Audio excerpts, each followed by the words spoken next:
Arwah seorang janda kembali menghantui desa, mencari pembunuh yang selama ini lolos dalam bayang-bayang. Satu persatu rahasia kelam terungkap, hingga akhirnya nama tak terduga disebut sebagai pelaku sebenarnya.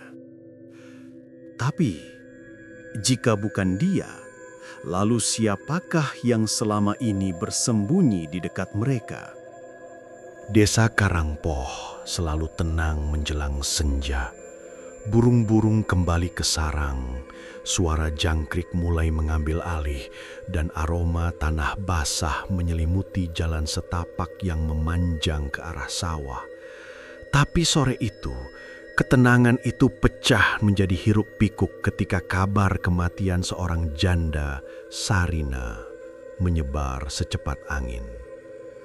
Raka baru pulang dari kios tempatnya bekerja ketika melihat kerumunan di depan rumah kayu tua milik Sarina. Garis polisi sudah terpasang melintang di depan pintu dan beberapa warga berbisik-bisik dengan wajah tegang. "Apa benar dia meninggal?" tanya Raka pada Pak Sardi, tetangganya yang tampak pucat. Pak Sardi menelan ludah.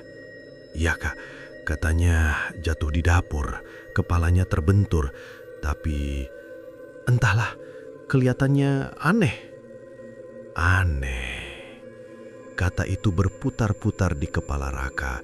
Ia mengenal Sarina sebagai perempuan yang kuat, mandiri, dan tidak pernah terlihat sakit. Ia janda sejak 5 tahun lalu, sejak suaminya meninggal karena kecelakaan motor. Meski hidup sendirian, Sarina selalu tampak ceria dan ramah pada siapapun. Tapi hari ini, rumahnya sunyi. Jendela tertutup rapat dan bau anyir samar keluar dari celah pintu. Raka memicingkan mata ketika melihat 2 polisi keluar sambil membawa beberapa barang dalam kantong plastik. "Sudah selesai TKP-nya?" tanya seorang wardah. Salah satu polisi hanya mengangguk singkat. "Kecelakaan biasa, tidak ada hal mencurigakan. Tolong warga jangan menyebar kabar macam-macam." Meski polisi berkata begitu, desas-desus tetap mengalir di antara kerumunan. Ada yang bilang mendengar teriakan malam sebelumnya.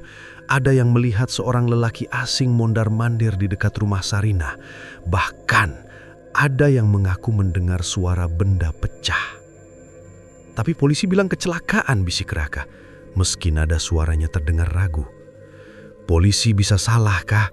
sahut Bu Warti yang berdiri sambil memeluk tubuhnya seperti kedinginan. "Sarina itu bukan tipe orang yang ceroboh, dan ada yang bilang di tubuhnya ada bekas cekikan." Ucapan itu membuat Raka merinding. Ia ingin bertanya lebih jauh, namun suara azan maghrib memotong percakapan, membuat semua orang perlahan membubarkan diri. Hanya beberapa warga yang masih berdiri sambil melirik rumah itu seakan takut membelakanginya. Malamnya, desa kembali sunyi. Angin berdesir melewati pepohonan di halaman belakang rumah Raka. Ia duduk di ruang tamu, menyalakan lampu kecil, tapi pikirannya masih tertinggal di depan rumah Sarina. Ada sesuatu yang tidak wajar. Ia merasa hal ini tidak bisa dianggap sebagai kecelakaan sederhana.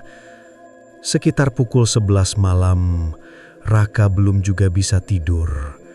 Udara terasa lebih dingin dari biasanya, dan suasana desa seperti menahan nafas. Ia memandang keluar jendela, melihat rumah Sarinah yang berada beberapa rumah dari tempatnya. Tiba-tiba terdengar suara ketukan. Tok, tok, tok. Raka berdiri spontan. Ketukan itu terdengar jelas, namun bukan dari pintu rumahnya. Ia membuka jendela perlahan, suaranya datang dari arah rumah Sarina. Seperti seseorang mengetuk pintu dari dalam rumah yang gelap itu. "Siapa malam-malam begini?" gumam Raka. Ia menajamkan pandangan. Pintu rumah Sarina sedikit bergerak, hanya sedikit, seperti disentuh dari sisi dalam. Padahal polisi sudah menguncinya sore tadi. Raka meraih jaketnya dan berjalan keluar. Udara malam membuat nafasnya beruap. Ia mendekati rumah Sarinah dengan jantung berdegup keras. Ketika sudah berdiri di depan pagar, ia berhenti. Pintu itu kini bergerak lebih jelas seperti ada tangan yang mendorongnya. Raka mendengar suara lirih seperti isak tangis perempuan. Tolong. Raka tersentak. Suara itu jelas berasal dari dalam rumah. Ia menelan ludah. "Sarinah!" bisiknya tanpa sadar. Tiba-tiba pintu berhenti bergerak. Tangis itu juga hilang seketika seolah tidak pernah ada. Raka mundur satu langkah. Tubuhnya mendadak dingin. Ia memalingkan wajah berniat kembali, namun sebuah suara lain terdengar di belakangnya. "Kah, kamu juga dengar?" Raka terlonjak. Itu suara Buwarti yang rupanya juga terjaga. "Kau dengar tangisnya?" tanya Raka pelan. Buwarti menatap rumah itu dengan wajah ngeri. "Bukan cuma aku, banyak warga dengar sejak 2 malam lalu, tapi semua takut bicara." Raka menatap rumah itu lama, lalu bergumam, "Kalau dia bukan mati kecelakaan, artinya ada orang yang ingin kita tidak tahu." Buwarti memandang Raka seakan mengerti kemana arah pikiran itu. "Hati-hati Kah, ada yang bilang kematian Sarinah bukan berdarah satu orang saja." Angin malam berdesir memecah keheningan.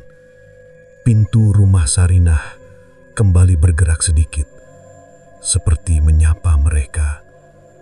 Dan malam itu, untuk pertama kalinya, Raka merasa kematian Sarinah baru saja membuka pintu menuju sesuatu yang lebih gelap.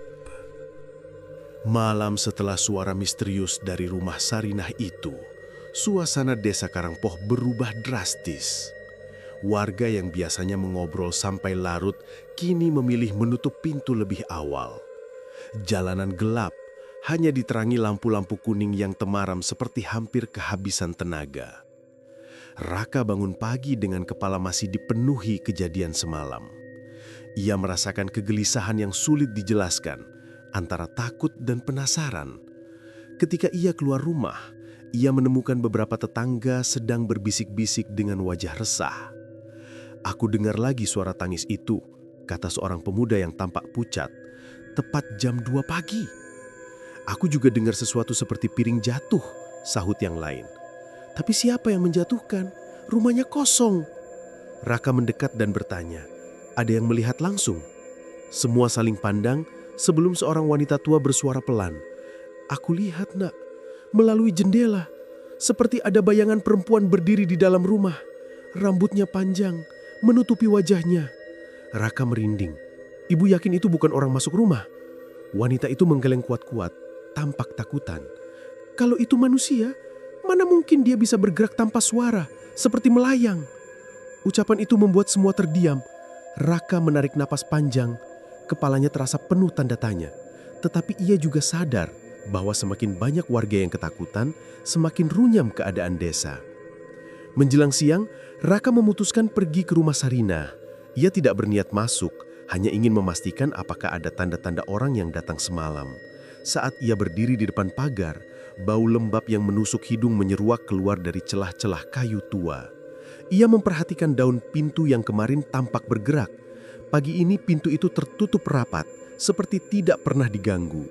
Raka merunduk, memperhatikan tanah di depan pintu, berharap menemukan jejak kaki atau sesuatu. Namun justru sebaliknya, ia melihat goresan panjang di bagian bawah pintu, seperti dicakar dari dalam.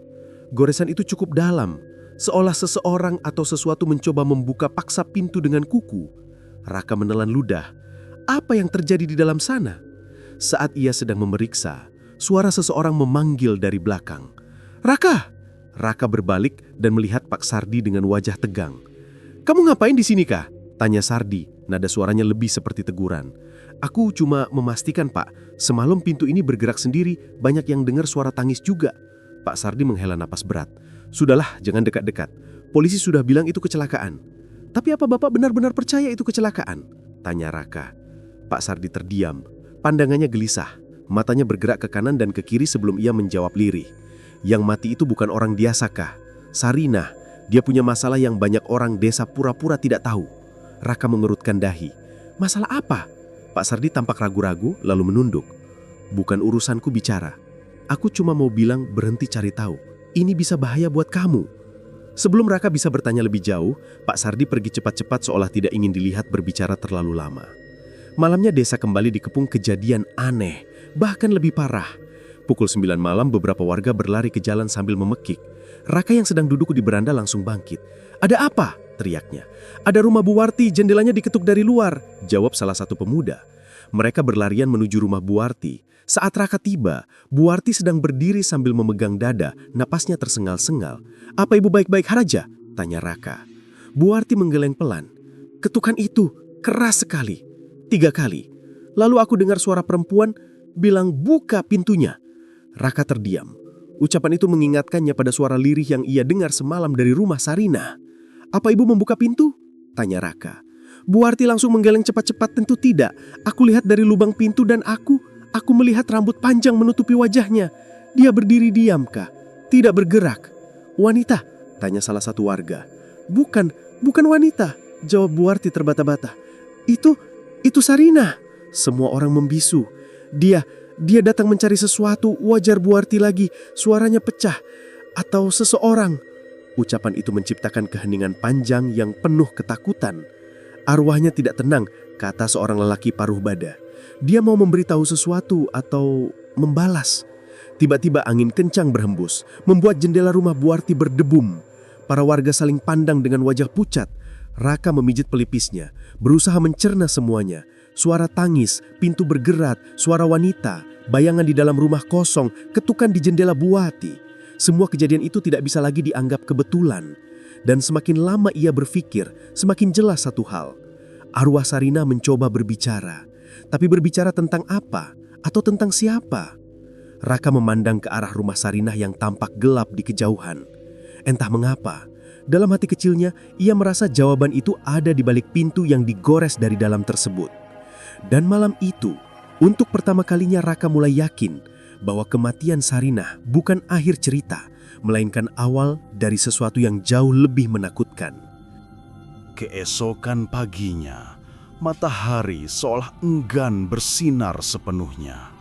Awan kelabu menggantung rendah di atas desa Karangpoh, menciptakan suasana muram yang cocok dengan keadaan warga yang masih dicekam ketakutan. Raka terbangun dengan kepala berat, memikirkan kembali kejadian di rumah Bu Warti semalam. Semakin lama ia memikirkannya, semakin kuat keyakinannya bahwa arwah Sarinah tidak muncul tanpa alasan. Ia memutuskan mencari sesuatu yang mungkin bisa menjelaskan kematian Sarinah.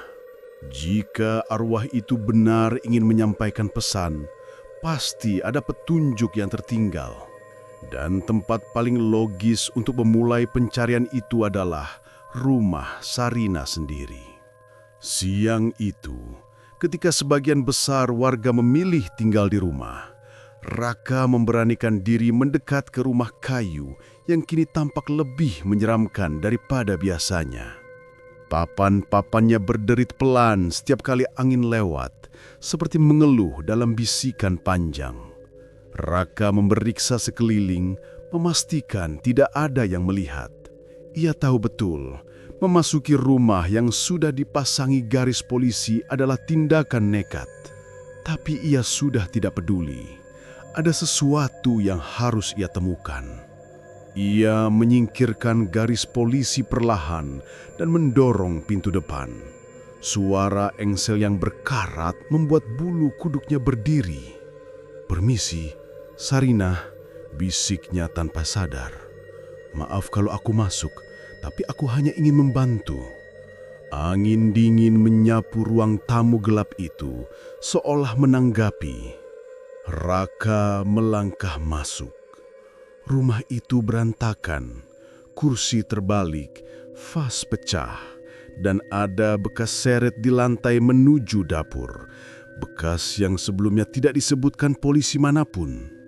Ini bukan kecelakaan, ini jelas jejak perlawanan. Raka berjalan perlahan ke kamar Sarinah. Di sana, sebuah lemari kayu tua berdiri di sudut ruangan. Ketika ia membuka lemari itu, aroma kayu lembab bercampur parfum lembut memenuhi ruang. Beberapa baju masih tergantung rapi, tetapi di bagian bawah lemari, Raka menangkap sesuatu yang tidak biasa, yaitu sebuah kotak kayu kecil tertutup kain biru. Ia mengangkatnya perlahan. Kotak itu terkunci, namun ketika ia menggoyangkannya, terdengar bunyi kertas di dalamnya. Apa ini? Gumam Raka.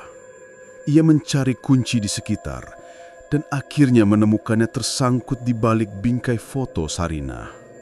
Ia membuka kotak itu dan di dalamnya ada buku diari dengan sampul coklat yang sudah kusam. Dengan hati-hati, Raka membuka halaman pertama. Tulisan tangan Sarinah rapi, meski beberapa huruf tampak terburu-buru, seakan ditulis dalam keadaan gelisah. Ada seseorang yang mengikutiku lagi malam ini. Aku tidak tahu siapa, tapi bayangannya selalu muncul ketika aku pulang dari sumur. Halaman berikutnya lebih mengerikan. Aku merasa ada yang ingin masuk rumahku. Semalam, pintu belakang seperti digoyang. Aku takut. Raka menelan ludah. Semakin ia membaca, semakin jelas bahwa Sarinah telah lama menjadi korban penguntik. Seseorang yang tidak terlihat warga lain. Di halaman pertengahan buku, Raka menemukan tulisan yang membuat jantungnya berdegup jantung. Jika suatu hari aku mati bukan karena takdir, maka orang itu ada di antara warga desa. Halaman berikutnya bahkan lebih spesifik. Aku melihat dia lagi. Orang itu laki-laki. Aku kenal wajahnya, tapi aku tidak bisa menulis namanya di sini. Jika buku ini ditemukan, aku takut aku membuat orang lain ikut menjadi korban. Apa maksudmu, Rina? Siapa orang itu? Bisik Raka.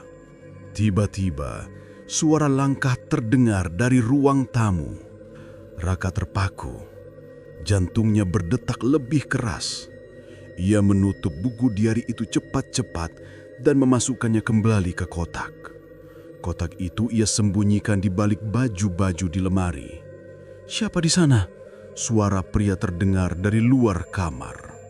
Raka mengenali suara itu, Pak Sardi.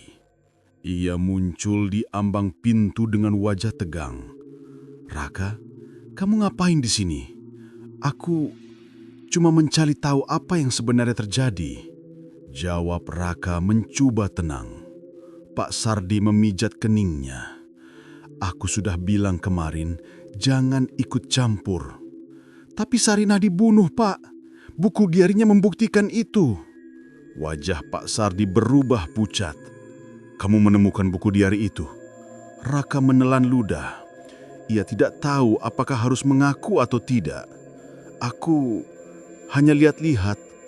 Pak Sardi menatapnya lama, lalu berkata pelan, dengar baik-baik. Ada orang-orang di desa ini yang tidak mau masa lalu Sarinah dibuka lagi. Mereka bisa melakukan apa saja. Siapa? Tanya Raka. Pak Sardi tidak menjawab. Ia justru melirik jendela dengan resah. Seseorang memperhatikan muka. Aku tidak tahu siapa, tapi aku merasa ada yang mengintai. Raka merasakan ketegangan yang sulit dijelaskan. Pak, apa Bapak tahu siapa yang mengikutinya sebelum dia mati? Tanya Raka lirih. Pak Sardi menelan ludah, lalu menjawab dengan suara hampir berbisik. Aku tidak bisa bilang banyak, tapi Sarinah, dia punya masa lalu dengan seseorang yang punya kuasa. Raka tegang. Kuasa? Pejabat desa? Pak Sardi tidak mengangguk, tidak pula menggeleng. Ia hanya berkata, hati-hati, ini sudah bukan soal arwah gentayangan. Ini soal orang hidup yang masih bebas. Saat Pak Sardi hendak melangkah keluar kamar, lantai ruang tamu tiba-tiba berderit keras seperti ada seseorang berjalan cepat ke arah pintu depan. Raka dan Pak Sari menatap ke sana dengan ngeri. "Siapa itu?" bisik Raka. Pak Sardi jawab lirih, "Kalau itu manusia, kenapa tidak ada bayangannya?" Keheningan panjang menyelimuti rumah Sarina. Dan untuk pertama kalinya, Raka merasa bukan hanya arwah Sarinah yang berusaha berbicara, tetapi seseorang juga berusaha membungkam siapapun yang mendekati kebenaran. Sejak menemukan buku harian Sarinah, hidup Raka tidak pernah benar-benar tenang. Malam-malamnya dipenuhi rasa waspada dan setiap suara kecil terasa seperti ancaman. Bahkan angin yang berembus lewat jendela pun bisa membuatnya tersentak. Namun ketakutan itu tidak menghentikannya, justru membuatnya makin yakin apapun yang Sarinah alami sebelum mati itu bukan hanya kejahatan kecil. Ada seseorang yang ingin menghapus jejaknya. Malam itu, udara terasa lebih dingin dari biasanya. Raka baru saja selesai makan ketika terdengar ketukan pelan di pintunya. Tok, tok, tok. Ia menahan nafas, menunggu apakah suara itu akan muncul lagi. Ketukan kedua datang lebih keras. "Raka, buka sebentar." Syukurlah, itu suara Buarti. Raka membuka pintu dan mendapati Buarti berdiri dengan wajah pucat, tubuhnya bergetar. "Kah, aku lihat dia lagi." "Siapa?" tanya Raka, walau ia sudah tahu jawabannya. "Sarinah, atau entah apa yang tersisa darinya." Raka menarik nafas dalam. "Ibu, tenang dulu. Masuk." Buarti duduk meremas-remas jarinya. Dia berdiri di belakang rumah. Aku lihat dari jendela dapur. Rambutnya panjang sekali, tapi yang paling menakutkan itu matanya, Kak. Merah seperti sedang menahan marah. Raka merasakan bulu kuduknya berdiri. "Ibu yakin itu bukan orang iseng?" Buarti menatap tajam. "Kalau itu manusia, mana mungkin dia menghilang begitu saja saat aku berteriak. Dalam sekejap, seperti kabut." Raka terdiam. Meski hatinya berusaha mencari penjelasan yang masuk akal, bagian terdalam dirinya tahu, arwah Sarinah benar-benar belum pergi. "Tapi Kak," lanjut Buarti, "dia tidak cuma muncul.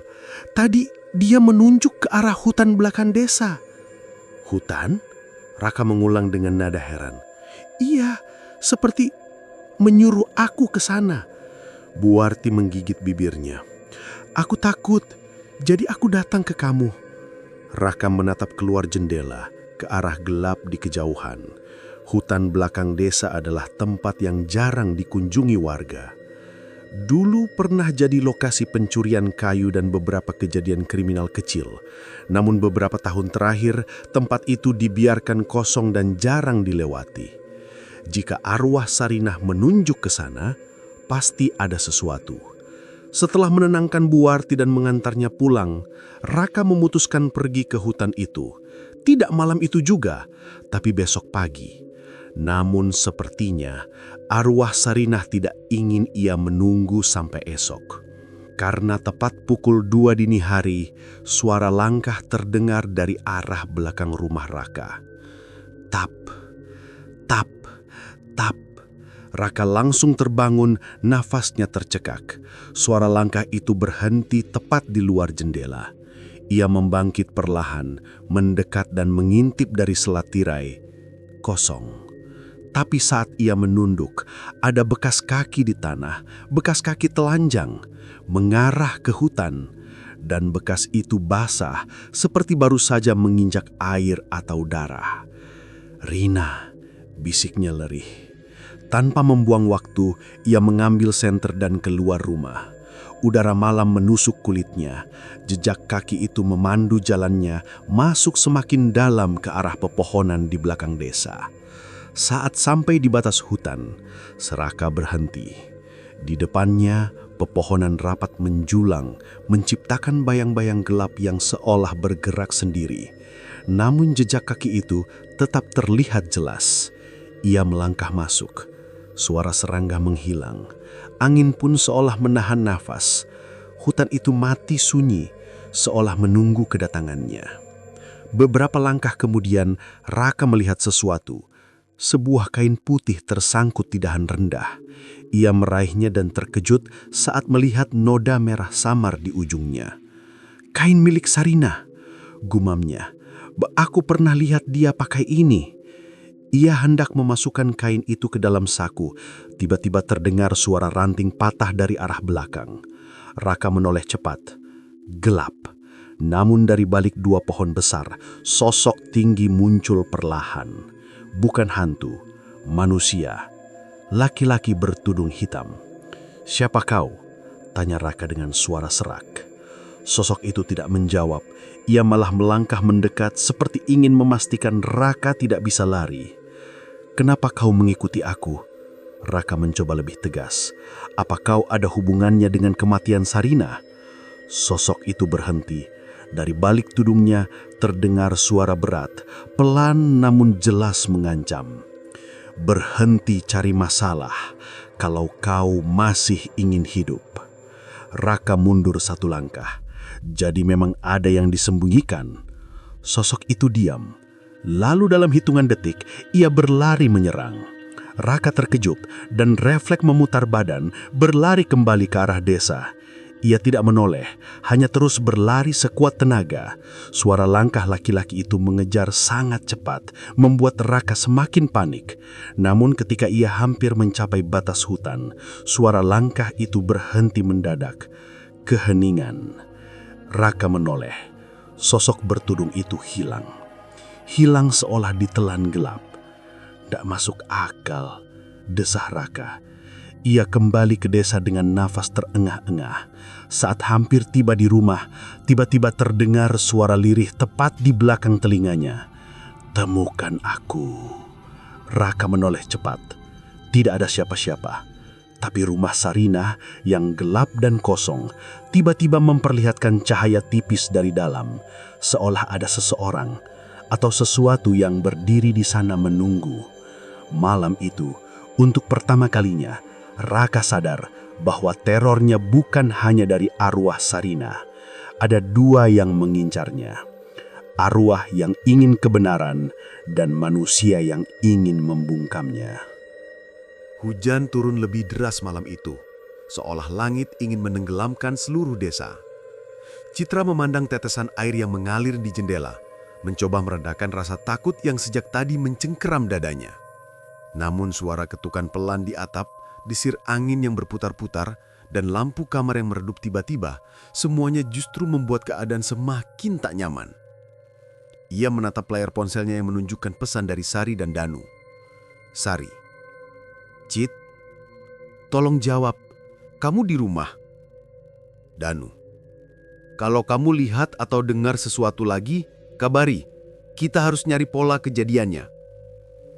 Citra mengetik balasan, tapi belum sempat mengirim, ia merasakan sesuatu mengalir dingin di belakang lehernya. Bukan angin, terlalu pekat, terlalu berat. Kemudian terdengar suara lirih, hampir seperti bisikan yang keluar dari dalam dinding. "Tolong, temukan dia." Citra merinding. Suara itu, suara serak perempuan dengan jeda panjang antar suku kata, seperti seseorang yang sedang mencoba bicara sambil menahan rasa sakit luar biasa. "Bu Ratri, itu ibu ya?" gumam Citra dengan bibir gemetar. Lampu kembali berkedip, sekali, dua kali, lalu mati total. Citra mengambil ponsel sebagai senter dan berlari ke ruang tengah. Namun sebelum mencapai tangga, ia melihat sesuatu di ujung koridor. Sesuatu yang membuat nafasnya serasa membeku. Sosok perempuan berdiri membelakanginya. Rambut panjang basah menutupi sebagian tubuhnya.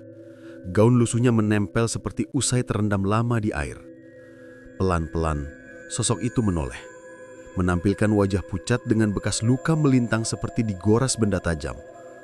Bu Ratri." Suara Citra hampir tak keluar. Arwah itu mengangkat tangan, menunjuk ke arah pintu depan. Lalu suara beratnya bergema di seluruh rumah. Ke rumahnya dia. Setelah itu, sosok itu menghilang begitu saja, seperti asap yang tersapu angin. Keesokan paginya, Citra, Sari, dan Danu duduk di warung kopi kecil dekat pos ronda. Langit masih mendung, tapi bagi Citra, badai yang sebenarnya justru baru dimulai. Dia muncul lagi. Sari menatapnya tak percaya. Citra mengangguk. Dia nunjuk pintu, kayak nyuruh aku pergi ke suatu tempat. Rumah siapa? Tanya Danu sambil menggambar sketsa kasar kejadian di buku catatannya. Aku nggak tahu pasti, tapi setiap dia muncul, ada arah yang sama. Utara desa, dekat kebun jati. Kayaknya rumah kosong yang dulu pernah kebakaran. Danu langsung berhenti menulis. Rumah Widakdo. Nama itu membuat ketiganya terdiam. Widakdo, mantan mandor kebun, dikenal temperamental, pernah diperiksa polisi karena dugaan kekerasan rumah tangga. Ketika Bu Ratri masih hidup, banyak bisik-bisik bahwa laki-laki itu sering mengintainya, bahkan beberapa kali mendatangi rumahnya di malam hari. Namun Widakdo sendiri menghilang tak lama setelah kematian Bu Ratri. Polisi tak pernah menemukan petunjuk jelas dan kasusnya perlahan membeku. Citra, Sari menatap sahabatnya dengan wajah pucat. Kamu yakin arwah itu nyuruh ke sana? Citra mengingat kembali tatapan kosong dan gerakan tangan arwah Bu Ratri. Ia merasakan kembali dinginnya, rasa memaksa yang menusuk dadanya. Aku yakin, dia marah dan dia minta kita menemukan seseorang. Danu menutup bukunya. Kalau gitu, kita harus ke rumah itu.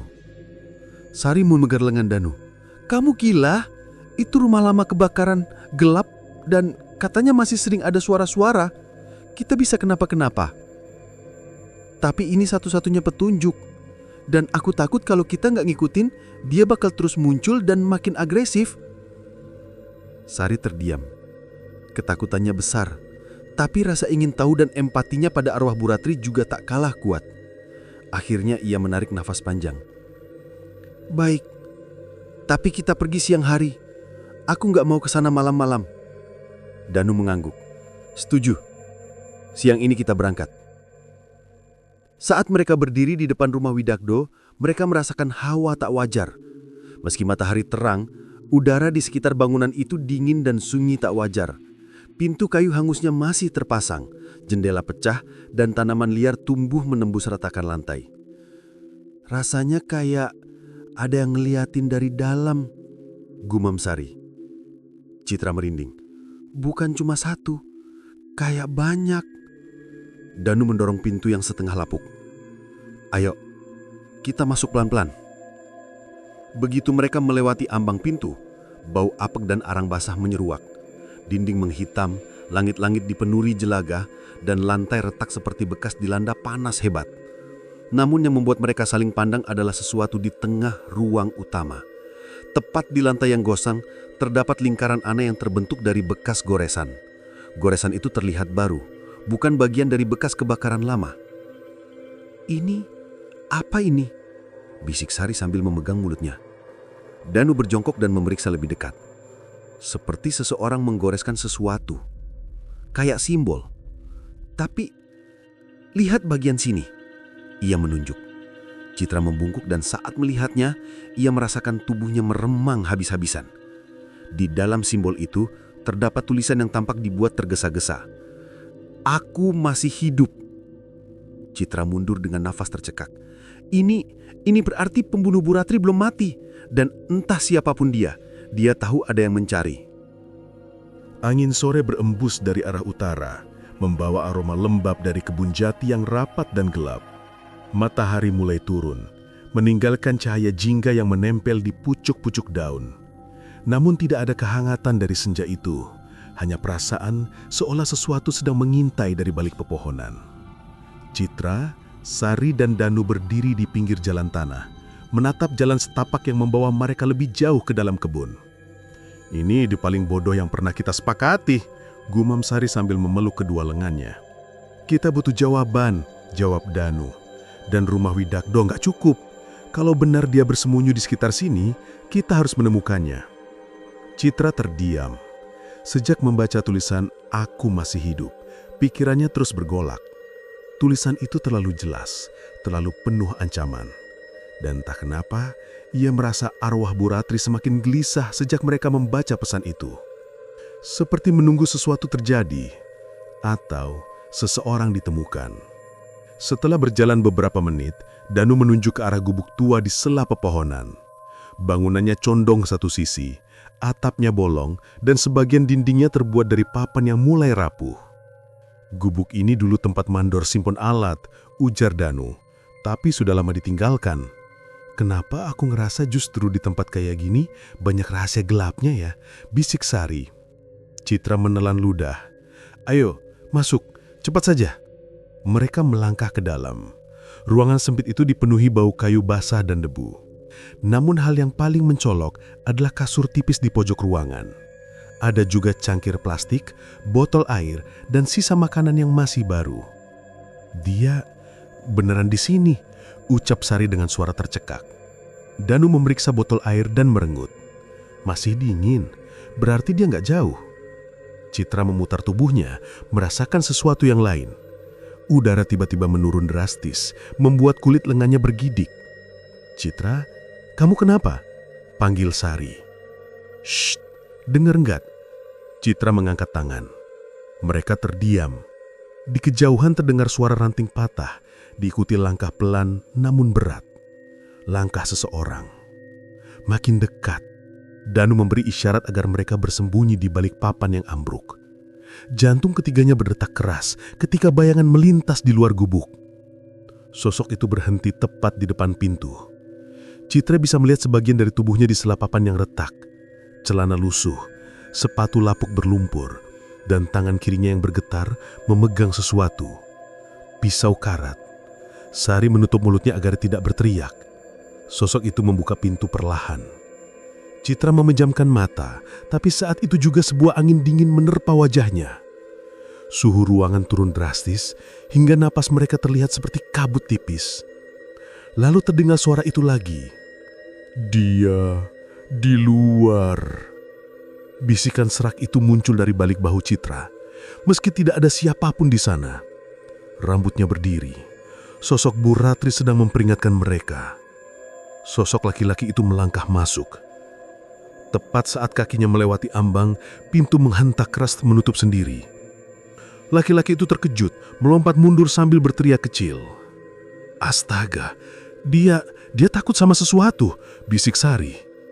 Dia lihat Bu Ratri, Citra menelan ludah dingin. Dan itu berarti dia memang punya hubungan sama kematiannya. Bayangan putih samar melintas cepat di antara pohon jati. Angin bergerak berputar di dalam gubuk. Laki-laki itu mundur ketakutan, matanya membelalak di arah sudut yang tidak bisa dilihat Citra. Tidak, jangan kau ikut-ikut lagi, teriak laki-laki itu panik. Ia berlari kencang keluar gubuk, hampir tersandung akar pohon. Teriakannya memecah sunyi kebun jati dan menghilang di balik pepohonan. Ketiganya keluar dari persembunyian dengan napas kacau. Kalian lihat tadi, dia ketakutan sama sesuatu yang dia lihat, Sari memegang dada. Dia lihat Bu Ratri, ujar Citra. Dan itu berarti dia memang punya hubungan sama kematiannya. Citra menyusuri sisa-sisa barang yang ada di gubuk. Setelah beberapa detik, ia mengangkat secari kertas kumal. Kalian harus lihat ini. Citra dan Sari mendekat. Kertas itu berisi tulisan tangan penuh coretan. Dia datang lagi. Aku sudah bilang aku nggak sengaja. Aku nggak mau dia mati. Aku nggak mau diganggu. Aku nggak mau dia mengikuti aku lagi. Sari menutup mulutnya. Jadi, Widakdo yang bunuh dia? Belum tentu, kata Danu. Tapi dia tahu sesuatu. Dan jelas dia takut sama arwah Bu Ratri. Citra mengusap lengan yang merinding. Dia lari ke arah mana? Danu menunjuk ke arah bukit kecil. Ada satu tempat di sana, orang-orang bilang sering dipakai buat sembunyi. Citra mengangguk tegas meski tubuhnya gemetar. Kalau kita mau tahu kebenaran, kita harus mengejar dia. Sari menatap langit yang mulai degap. Malam bakal turun sebentar lagi. Citra menatap temannya dengan mata penuh tekad. Justru itu, Malam hari, arwah Bu Ratri paling kuat. Mereka bertiga saling berpandangan, lalu melangkah lebih jauh ke dalam kegelapan kebun jati. Tak menyadari bahwa dari balik pohon, seseorang lain sedang memperhatikan mereka. Dan orang itu bukan Widakdo. Langit gelap menggantung rendah di atas kebun jati. Embusan angin membawa suara gesekan daun yang terdengar seperti bisikan samar. Sementara tanah lembab menahan langkah Citra, Sari, dan Danu yang semakin dalam masuk ke hutan kecil itu. Di kejauhan, suara burung malam memecah keheningan. Tapi ada sesuatu yang lain juga. Suara ranting patah, langkah yang bukan milik mereka. Citra memoleh cepat. "Kalian dengar itu?" "Dengar," Danu menjawab dengan suara pelan. "Tapi itu bukan Widakdo. Langkahnya lebih ringan." Sari menggigit bibirnya. "Jangan bilang ada orang lain yang ngikutin kita." Citra tidak menjawab. Ia fokus pada arah langkah-langkah itu. Bukan hanya satu, tapi dua atau mungkin tiga. Seolah ada banyak sosok yang bergerak mengikuti mereka dari balik pepohonan. Namun setiap kali mereka berhenti, suara itu hilang. "Kayak mereka tahu kita sadar," gumam Citra. "Kita harus cepat," ucap Danu. "Widakdo pasti menuju tempat persembunyiannya." Tak lama kemudian, mereka tiba di sebuah bukit kecil dengan bebatuan besar yang berjajar tidak beraturan. Di antara batu-batu itu, terdapat celah sempit yang cukup untuk dilewati satu orang. Citra mengarahkan senter ponselnya ke dalam. "Ada lorong dan jejak kaki basah," tambah Danu. "Dia masuk ke sana." Ketiganya menyelinap masuk, tubuh mereka bergesekan dengan dinding tanah yang lembab. Lorong itu berkelok seperti akar besar yang memaksa mereka mengikuti jalurnya. Hingga akhirnya, mereka tiba di sebuah ruang kecil seperti goa. Dan di sanalah Widakdo. Laki-laki itu berdiri membelakangi mereka. Tubuhnya gemetar, napasnya tersengal. Ia menatap sesuatu di depan, sesuatu yang tidak bisa mereka lihat dari tempat mereka berdiri. "Widakdo," panggil Danu pelan. Laki-laki itu menoleh perlahan, matanya merah, wajahnya penuh debu dan ketakutan. Ia mengangkat tangannya, seolah memohon. Aku nggak mau dia datang lagi. Dia terus ngikutin aku." Suaranya pecah. Citra maju satu langkah. "Kalau kamu nggak bersalah, kenapa kamu lari?" Widakdo menatapnya tajam. "Aku nggak bunuh dia. Itu kecelakaan. Aku sudah bilang." Tiba-tiba, dari belakang Widakdo, terdengar suara napas berat, bukan milik manusia. Citra merasakan hawa dingin lagi, menusuk sampai tulang. Arwah Bu Ratri muncul di belakangnya. Perlahan, seperti bayangan yang naik dari tanah. Wajahnya pucat, rambutnya tergerai basah, tubuhnya seakan terus meneteskan air. Matanya kosong, tapi di dalam kekosongan itu ada amarah yang menggelegak. Sari menggenggam tangan Citra kuat-kuat. "Ya Tuhan, dia di sini." Widakdo berteriak, mundur hingga punggungnya menabrak batu. "Jangan deket-deket. Aku nggak sengaja. Aku cuma mau ngusir dia. Aku cuma dorong dia. Dia jatuh sendiri. Aku kira dia cuma pingsan. Citra memotongnya. Suaranya bergetar. "Kamu biarkan dia di sana." Widakdo menutup wajahnya. "Aku takut. Aku nggak tahu dia bakal mati." Arwah Bu Ratri maju perlahan. Setiap langkahnya membuat batu di bawahnya mulai membeku oleh lapisan embun yang tidak wajar. "Dia bilang bohong," bisik suara serak itu, menggema di seluruh gua. Widakdo berbalik ke arah arwah itu. Wajahnya semakin pucat. "Tidak, aku tidak sengaja. Aku tidak..." Namun tiba-tiba, sesuatu bergerak dari sudut gelap ruangan. Citra sontak memutar tubuh. Seseorang melangkah keluar dari bayangan. Sosok laki-laki lain, kurus, wajahnya tertutup sebagian, matanya memerah seperti tidak tidur berhari-hari. Danu terbelalak. Siapa itu? Sari mundur, hampir terjatuh. Itu bukan Widagdo. Citra menelan ludah. Jadi, yang ngikutin kita dari tadi? Laki-laki itu menatap arwah Burakri, kemudian menatap Widagdo, lalu Citra. Senyumnya tipis. Akhirnya kalian datang. Widagdo menatapnya ketakutan. Kamu janji gak bakal ikut campur? Laki-laki itu tertawa kecil, tawa yang terdengar jauh lebih dingin dari udara gua. Kalau aku gak ikut campur, kamu pikir aku bisa kabur sejauh ini? Citra merasa bulu kuduknya merinding lebih kuat. Kamu siapa? Apa hubungannya sama Buratri? Laki-laki itu mengangkat dagunya, menatap arwah yang melayang diam. Aku saksi, katanya pelan. Saksi yang melihat semuanya. Jadi kamu tahu siapa pembunuh sebenarnya? Danu menekan. Senyum sosok itu melebar. Tentu. Mata arwah Buratri mengarah kepadanya, dan untuk pertama kalinya sejak awal ia menampakkan diri, wajahnya berubah bukan karena amarah, tapi takut. Sari menghirup napas tercekak. Kenapa Buratri takut sama dia? Laki-laki itu melangkah mendekat, suaranya menurun menjadi lirih dan tajam. Karena yang membunuh Ratri bukan Widagdo. Ia berhenti tepat di depan Citra.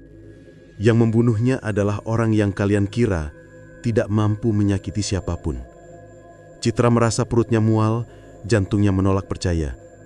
Siapa? Laki-laki itu mendekatkan wajahnya, lalu berbisik satu nama. Nama yang membuat Sari menjerit, Danu mempucat seketika, dan Citra hampir kehilangan keseimbangannya. Nama itu mengguncang seluruh kebenaran yang mereka tahu, dan di belakang mereka, arwah Buratri menunduk perlahan, menangis.